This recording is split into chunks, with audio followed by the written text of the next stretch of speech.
اللہ پاک نے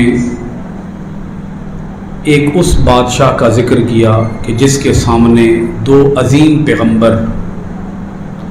حضرت موسیٰ اور حضرت ہارون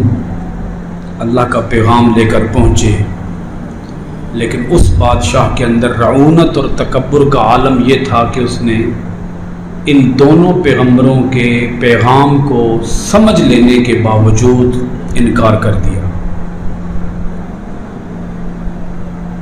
اور دعوت حق کو قبول نہ کیا، اور بالآخر اسی کفر کے اوپر اس کی موت واقع ہوئی۔ اس بادشاہ کا نام ہے فرعون، اور جو عظیم پیغمبر اس کے پاس پہنچے اللہ کا پیغام لے کر، ایک حضرت موسیٰ اور ایک حضرت ہارون، یہ ایک ایسا بادشاہ تھا کہ جس نے ان عظیم پیغمبروں کی دعوت کو ٹھکرا دیا، اپنے تخت کے اوپر تکبر کرتے ہوئے اور غرور کرتے ہوئے حق قبول کرنے کی توفیق نصیب نہ ہو سکی۔ اس کے بعد اللہ پاک پھر ان دو عظیم بادشاہوں کا ذکر کرتا ہے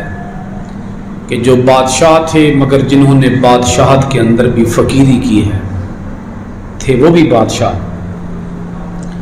وہ بادشاہ ایسے تھے کہ جو خود منصب نبوت پر فائز تھے۔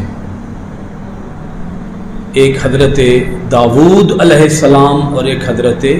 سلیمان علیہ السلام۔ اللہ پاک پھر ان دونوں پیغمبروں کا ذکر کر کے بتاتا ہے کہ دیکھو یہ بھی بادشاہ تھے، مگر ایسے بادشاہ تھے کہ انہیں اپنے تخت کے اوپر کوئی غرور نہیں تھا، کوئی تکبر نہیں تھا، بلکہ انہوں نے کسی ایک دو ملک کے اوپر حکومت نہیں کی، بلکہ پوری دنیا کے اندر انہوں نے حکومت کی ہے۔ اللہ پاک نے انہیں نبوت بھی عطا فرمائی اور حکومت بھی عطا فرمائی، انہیں دین کا بھی بادشاہ بنایا، انہیں دنیا کا بھی بادشاہ بنایا۔